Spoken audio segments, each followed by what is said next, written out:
with Milagro Amarfil.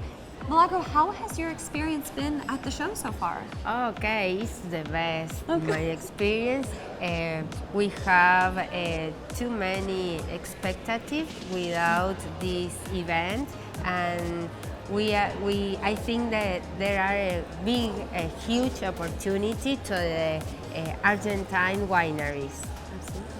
Have you made some good connections at the show so far? Yes, yesterday we have many contacts, wineries with importers and customers, so it's very good about our wineries.